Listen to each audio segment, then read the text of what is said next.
PYQ series में आप सभी का एक बार फिर स्वागत है। तो हम लोग इसमें देख रहे हैं मॉडर्न हिस्ट्री में हम सॉल्व कर रहे हैं लास्ट 13 ईयर्स के जितने क्वेश्चन आए हैं उसको सॉल्व कर रहे हैं।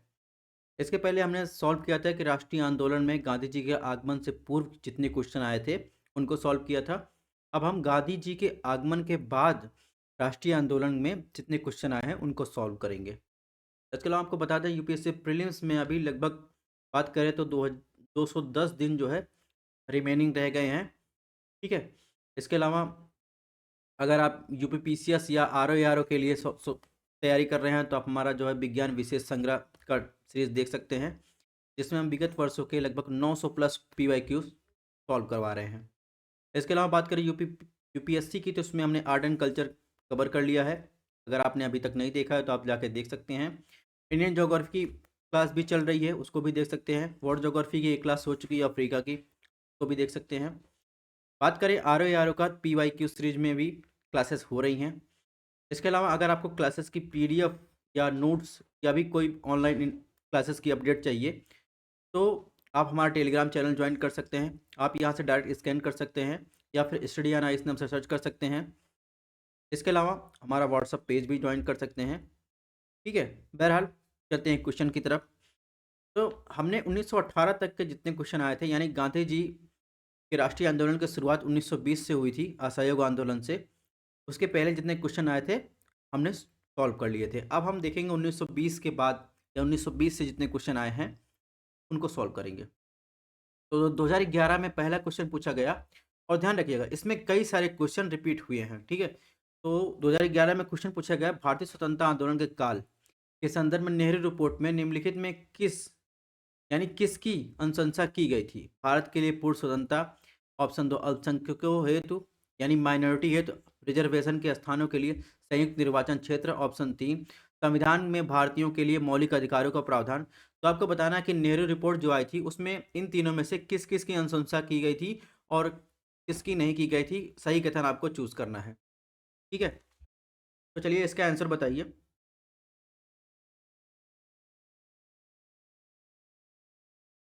तो नेहरू रिपोर्ट जो है 1928 में तैयार की गई थी। ठीक है। इसका मुख्य उद्देश्य था कि ब्रिटिश राष्ट्रमंडल के भीतर भारत के डोमिनियन स्टेट का दर्जा प्रदान करने उसके मुद्दे पर ये तैयार की गई थी। ठीक है। और जहाँ तक बात है इसमें कि भारत के लिए पूर्ण स्वतंत्रता की बात, तो ये बात इसमें शामिल नहीं थी कि नेहरू की रिपोर्ट में। ठीक है। ऑप्शन एक इसमें शामिल नहीं था। एक जहाँ जहाँ हो उसको एलिमिनेट कर दीजिए। बाकी माइनॉरिटी है तो जो है स्थानों के लिए ज्वाइंट निर्वाचन की बात, ये बात सही है। संविधान के भारतीयों के लिए कुछ मौलिक अधिकारों की बात की गई थी, ये भी बात सही है। इसमें इसमें जो है ऑप्शन बी जो होगा वो सही होगा। ठीक है। यहाँ पर देखिए नेहरू रिपोर्ट के बारे में दिया गया है 1928 में, जब भारत में साइमन कमीशन भारत आया तो उसमें एक भी भारतीय नहीं थे। ठीक है। विशेषकर इसका जो है कांग्रेस पार्टी विरोध कर रही थी, इसके अलावा पूरे भारत में विरोध हो रहा था। ठीक है। तो इसी के दौरान जो है इसमें भारत के सचिव थे लॉर्ड बेरनेक हेड ने भारतीय नेताओं को भारत के लिए एक संविधान मसौदा तैयार करने का चुनौती दी थी। तो नेहरू रिपोर्ट इसी पे आई थी। और इसके बाद देखेंगे तो 28 अगस्त 1928 को सर्वदलीय सम्मेलन लखनऊ में सत्र में प्रस्तुत किया गया। तो भारतीयों के लिए मसौदा तैयार किया गया था। फिर नेहरू रिपोर्ट की बात करें तो उसमें रिपोर्ट की क्या क्या सिफारिशें थी, इसको आपको पढ़ लेना है। जवाब में क्या क्या है, यानी क्या क्या सिफारिशें मानी गई। तो जहाँ तक स्वतंत्रता की बात कर रहे थे तो इसमें लिखा था 21 वर्ष से अधिक उम्र के पुरुषों और महिलाओं के लिए वोट देने का अधिकार सहित 29 मौलिक अधिकार की बात की गई थी। और इसके अलावा जहाँ तक पूर्ण स्वतंत्रता की बात की, जो ऑप्शन ए की बात कर रहे थे गलत था। इसमें आप देखेंगे ब्रिटिश राष्ट्रमंडल के भीतर भारत जैसे कनाडा, ऑस्ट्रेलिया आदि के लिए डोमिनियन स्थित की बात थी। और इस मुद्दे पर आप देखेंगे जवाहरलाल नेहरू और सुभाष चंद्र बोस सहित कई युवा नेता के बीच विवाद था, जो पूर्ण स्वतंत्रता के पक्षधर थे। ठीक है। लेकिन जवाहरलाल नेहरू नहीं थे। इस प्रकार ऑप्शन एक इसमें गलत हो जाएगा।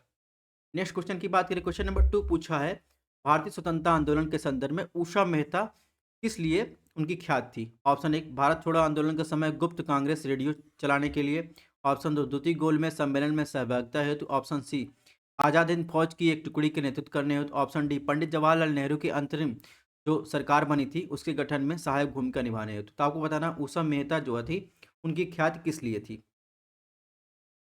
तो जहाँ तक बात करें उषा मेहता की, तो ये 14 अगस्त ठीक है, 14 अगस्त 1947 की बात करें तो उषा मेहता ने अपने सहयोगियों के साथ एक गुप्त कांग्रेस रेडियो का संचालन किया था और ये प्रमुख गांधीवादी थी। इसमें देखेंगे ऑप्शन एक, भारत छोड़ो आंदोलन के समय गुप्त कांग्रेस रेडियो के चलाने हेतु इनकी ख्याति थी उषा मेहता की। ये है उषा मेहता जी। ठीक है, बाकी तीनों ऑप्शन गलत है। क्वेश्चन नंबर 3 की बात करें उसके पहले आप देखिए इसका एक्सप्लेनेशन दिया गया है। ठीक है, उषा मेहता जी के बारे में। क्वेश्चन नंबर 3 में क्या दिया गया है, इसमें पूछा 1942 के भारत छोड़ो आंदोलन के संबंध में निम्नलिखित में कौन सी एक टिप्पणी सत्य नहीं है। 1942 का भारत छोड़ो आंदोलन संबंध में इसे बताना है आपको। ऑप्शन एक दिया गया, यह आंदोलन अहिंसक था। ऑप्शन बी, उसका नेतृत्व महात्मा गांधी ने किया। ऑप्शन सी, यह आंदोलन स्वतः परिवर्तित था। ऑप्शन डी दिया गया है, इसने सामान्य श्रमिक वर्ग को आकर्षित नहीं किया था। तो आपको बताना है कि इसमें जो है कौन सा कथन सही नहीं है 1942 का भारत छोड़ो आंदोलन के संबंध में।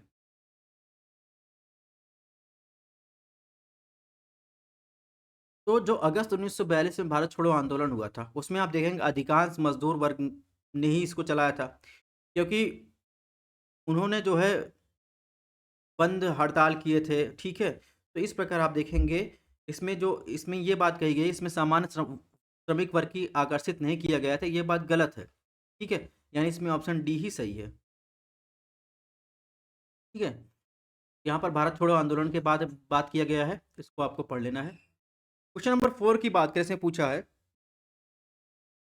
खेड़ा का किसानों के पक्ष में महात्मा गांधी ने सत्याग्रह संगठित करने के क्या कारण थे। ऑप्शन एक, अकाल पड़ने के बावजूद प्रशासन ने भू राजस्व की उगाही को स्थगित नहीं किया था। ऑप्शन दो, प्रशासन का यह प्रस्ताव था कि गुजरात में अस्थायी बंदोबस्त लागू कर दिया जाए। कौन सा कथन सही है खेड़ा सत्याग्रह के बारे में। ठीक है, तो जहाँ तक खेड़ा सत्याग्रह में किसानों के पक्ष में महात्मा गांधी की बात करें तो खेड़ा सत्याग्रह आप देखेंगे जो घटित हुआ था वो मार्च 1918 में गांधी जी द्वारा दूसरा सत्याग्रह था।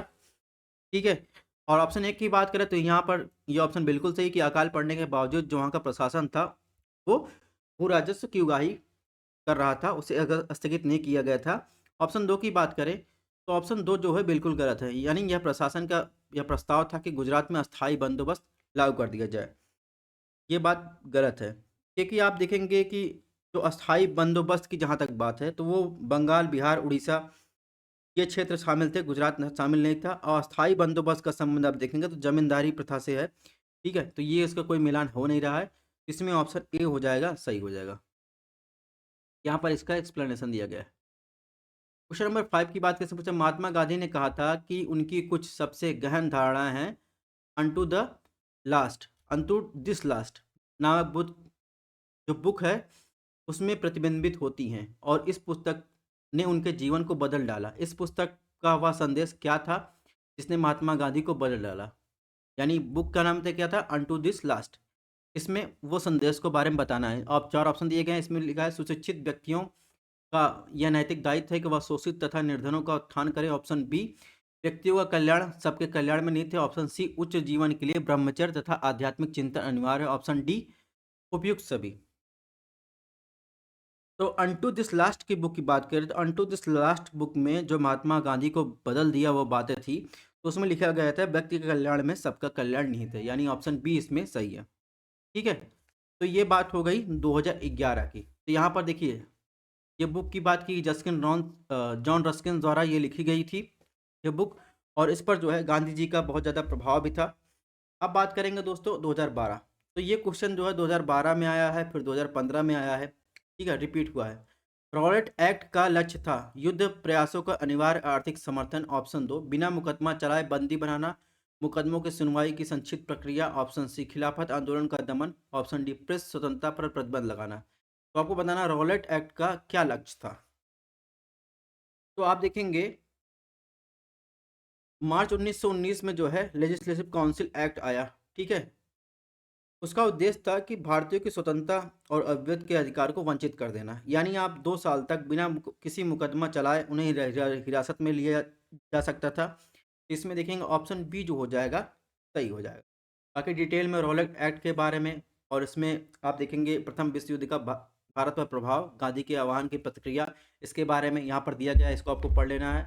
फिर उसी के दौरान हुआ जलियांवाला बाग नरसंहार, इसके बारे में भी आपको पढ़ लेना है।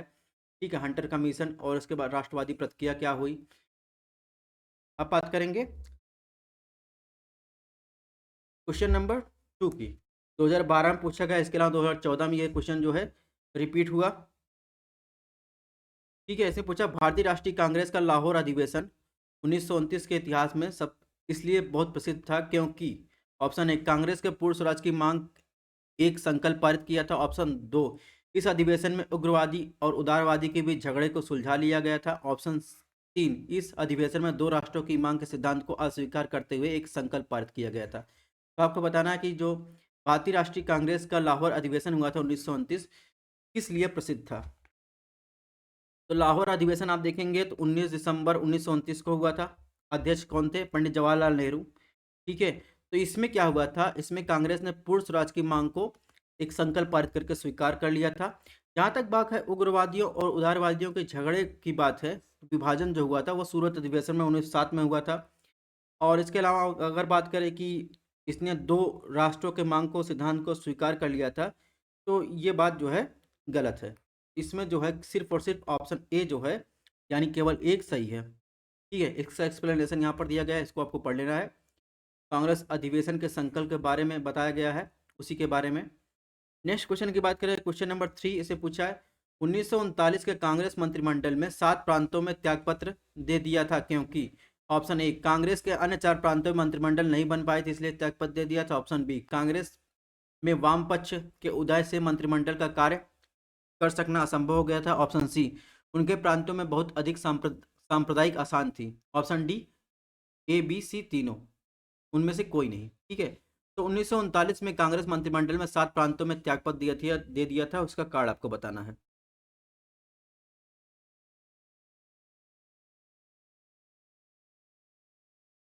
तो 1939 में जो कांग्रेस मंत्रिमंडल ने 7 प्रांतों में त्यागपत्र दे दिया था, इसमें ऑप्शन डी है, यानी ना तो एक, ना तो बी, ना तो सी। बात ये थी कि उस समय सेकेंड वर्ल्ड वॉर चालू होने वाला था, तो उसमें वायसराय थे लॉर्ड लिथनिगो। उन्होंने बिना भारतीयों लोगों की सलाह के लिए भी वर्ल्ड वॉर सेकेंड में भारतीयों को शामिल होना वो घोषणा कर दी। जर्मनी के साथ उनका युद्ध चल रहा था, तो इसलिए जो है कांग्रेस मंत्रिमंडल ने 7 प्रांतों में त्यागपत्र दे दिया था।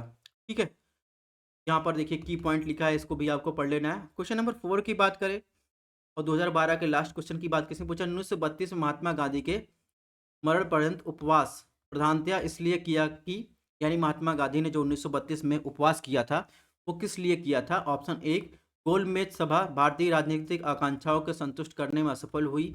ऑप्शन बी, कांग्रेस और मुस्लिम लीग में मत भिन्नता थी। ऑप्शन सी, रैमजे मैकडोनाल्ड ने सांप्रदायिक जो कम्युनल अवार्ड की घोषणा की थी। ऑप्शन डी, इस संदर्भ में उपयुक्त में से ए बी सी, यानी इन कथनों में से कोई नहीं। तो किस वजह से 1932 में महात्मा गांधी ने आमरण अनशन जो है चालू किया था।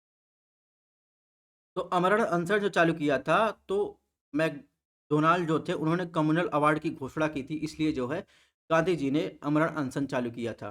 ठीक है, तो यहाँ पर देखेंगे 16 सितंबर 1932 को एक नए भारतीय संविधान ने ब्रिटिश समर्थन का विरोध करने के लिए महात्मा गांधी ने आमरण अनशन चालू किया था। इसका कारण था कि भारतीय मतदाताओं को जात से अलग कर दिया गया था। ठीक है, अलग निर्वाचक मंडल घोषणा कर दी गई थी। ठीक है,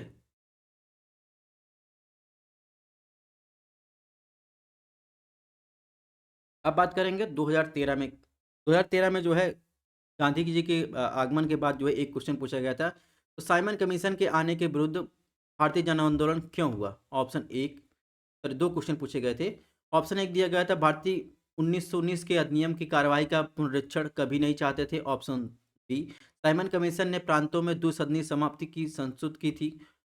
ऑप्शन सी, साइमन कमीशन के में कोई भी भारतीय सदस्य नहीं था। ऑप्शन डी, साइमन कमीशन ने देश के विभाजन को सुझाव दिया था। तो आप देखेंगे क्वेश्चन इधर उधर करके यही क्वेश्चन कई बार रिपीट हुए थे। तो साइमन कमीशन के आने के विरुद्ध जो भारतीय जन आंदोलन था, उसका कारण ये था कि साइमन कमीशन जो आया था उसमें कोई भी भारतीय नहीं शामिल था, इसलिए जो है उसका विरोध हो रहा था। क्वेश्चन नंबर 2 की बात कैसे पूछा, भारत छोड़ो आंदोलन किसकी प्रक्रिया में आरंभ किया गया था। कैबिनेट मिशन योजना, Simon commission, Cripps mission, Wavell योजना।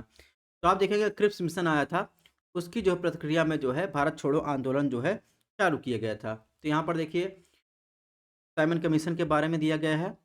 ठीक है, एडिशनल इन्फॉर्मेशन दी गई, इसको सबको आपको पढ़ लेना है।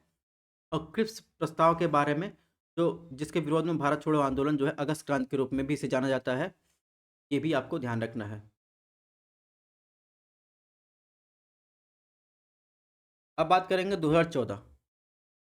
2014 में जब सिलेबस चेंज हुआ था उस टाइम क्वेश्चन पूछा गया था। क्वेश्चन में पहला क्वेश्चन था, स्वतंत्रता आंदोलन के इतिहास में भारतीय राष्ट्रीय कांग्रेस का 1929 का अधिवेशन इसलिए महत्वपूर्ण था क्योंकि अधिवेशन में, अब देखिए फिर से क्वेश्चन रिपीट हुआ, जो पिछले पिछले अभी हमने डिस्कस किया, फिर से देखिए वही रिपीट हुआ कि भारतीय राष्ट्रीय कांग्रेस का जो 1929 में अधिवेशन था इसलिए महत्वपूर्ण था।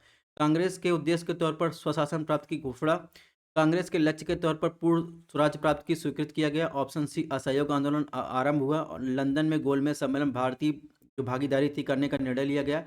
तो ध्यान रखना है, कई बार आपसे बताया कि भारतीय राष्ट्रीय कांग्रेस का जो 1929 का अधिवेशन था, ठीक है, लाहौर अधिवेशन, उसमें जो है आप देखेंगे पूर्ण स्वराज की घोषणा की गई थी। तो इसमें ऑप्शन बी जो हो जाएगा सही हो जाएगा, और 26 जनवरी 1930 को पूर्ण स्वराज दिवस बनाने की घोषणा की गई थी हर साल, ठीक है। तो यहाँ पर इसका एक्सप्लेनेशन दिया गया, इसको पढ़ लेना है आपको।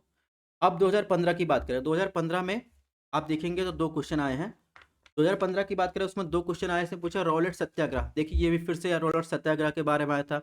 रॉलेट सत्याग्रह के संदर्भ में निम्नलिखित कथनों में कौन सा कथन सही है? ऑप्शन एक, रॉलेट एक्ट सेडिशन कमीशन की सिफारिश पर आधारित था। ऑप्शन दो, रॉलेट सत्याग्रह में गांधी जी ने होम रूल लीग का उपयोग करने का प्रयास किया। ऑप्शन सी, साइमन कमीशन के आगमन के विरुद्ध हुए प्रदर्शन पर रॉलेट सत्याग्रह साथ साथ हुए। तो आपको बताना इन तीनों में से कौन सा आंसर सही है। तो आप देखेंगे ये जो है 2012 में आया था, फिर 2015 में आया, जैसे हमने बताया। तो इसमें देखेंगे भारत सरकार एक्ट आया था 1919 में, मॉन्टेग्यू चेम्सफोर्ड रिफॉर्म। तो इसमें क्या था, बिना किसी के मुकदमे के राजनीतिक कैदियों को हिरासत में रखने की अनुमति दी गई थी 2 साल तक, ठीक है। और साइमन कमीशन जो आया था उसे श्वेत कमीशन भी कहा जाता था, ठीक है। तो इन्हीं सब के कार्ड देखेंगे तो रॉलेट एक्ट जो आया था उसमें सेडिशन कमीशन भी कहा जाता था। और रॉलेट एक्ट में आप देखेंगे तो गांधी जी ने होम रूल लीग के उपयोग करने का जो है प्रयास भी किया था। ये बात भी सही है। ऑप्शन 3 की बात करें तो ऑप्शन 3 जो है इसमें सही नहीं कि साइमन कमीशन का आगमन के विरुद्ध प्रदर्शन रॉलेट एक्ट सत्याग्रह के दोनों साथ साथ हुए थे, ये बात जो है गलत है, ठीक है। तो इसलिए आप देखेंगे इसमें केवल एक और दो जो है वो सही हो जाएंगे, ठीक है। इसमें ऑप्शन बी जो हो जाएगा वो सही हो जाएगा। एक्सप्लेनेशन यहाँ पर दिया गया है, इसको आपको पढ़ लेना है, ठीक है। अब 2015 में दूसरा क्वेश्चन पूछा जाएगा, इसे पूछा इनमें से किसने अप्रैल 1930 में नमक कानून तोड़ने के लिए तंजौर तट पर एक अभियान संगठित किया? चिदम्बरम पिल्लई, के कामराज, सी राजगोपालचारी, एनी बेसेंट। तो इसमें आपको बताना है कि अप्रैल 1930 में नमक कानून तोड़ने के लिए तंजौर तट पर किसने जो है अभियान जारी किया था?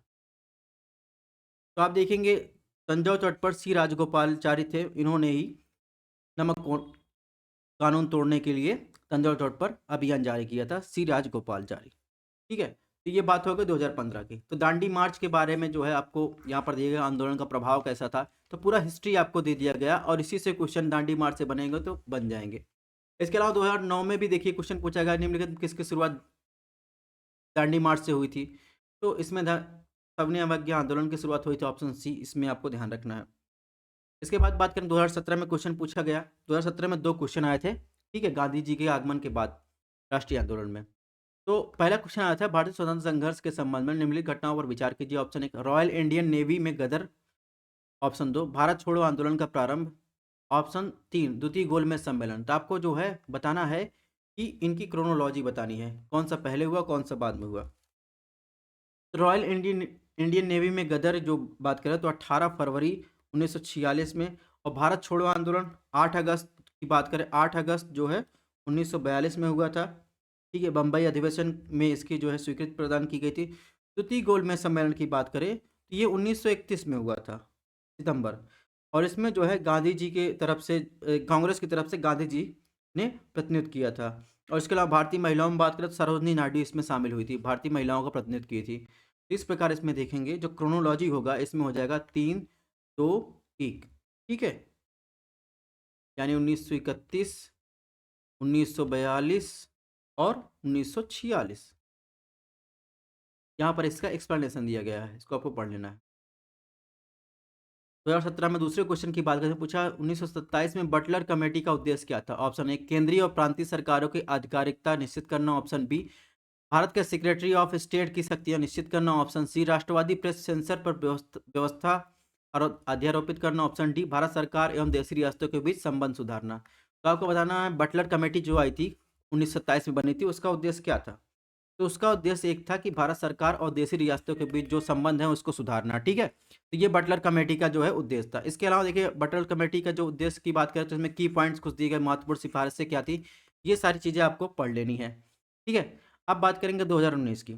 2019 में जो है गांधी जी के आगमन के बाद एक क्वेश्चन आया था, उसको डिस्कस कर लेते हैं। पूछा है भारत में ब्रिटिश औपनिवेशिक शासन के संदर्भ में निम्नलिखित कथनों पर विचार कीजिए। ऑप्शन एक महात्मा गांधी गिरमिटिया यानी एंडेंजर्ड लेबर प्रणाली के उन्मूलक में सहायक थे, ऑप्शन दो लॉर्ड जेम्स बोर्ड की जो वॉर कॉन्फ्रेंस में महात्मा गांधी ने विश्व युद्ध के लिए भारतीयों की भर्ती से संबंधित प्रस्ताव का समर्थन नहीं किया था, ऑप्शन तीन दिया है भारत के लोगों द्वारा नमक कानून तोड़े जाने के परिणामस्वरूप औपनिवेशिक शासकों द्वारा भारतीय राष्ट्रीय कांग्रेस को अवैध घोषित कर दिया गया था। कौन सा कथन सही है? ठीक है, इसमें आपको बताना है कि भारत में ब्रिटिश औपनिवेशिक शासन के संदर्भ में।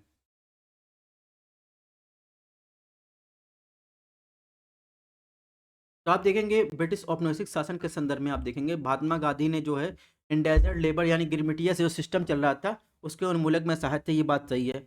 इसके अलावा अगर बात करें ऑप्शन तीन, तो भारत के लोगों द्वारा नमक कानून तोड़ने जाने के परिणामस्वरूप क्या होता है, औपनिवेशिक शासकों द्वारा भारतीय राष्ट्रीय कांग्रेस को अवैध घोषित कर दिया गया था। तो इसमें एक और तीन ही सही है, दो की बात जहां तक करें तो दो जो है इसमें गलत है। ठीक है, यहाँ पर उसका एक्सप्लेनेशन दिया गया है, इसको आपको पढ़ लेना है।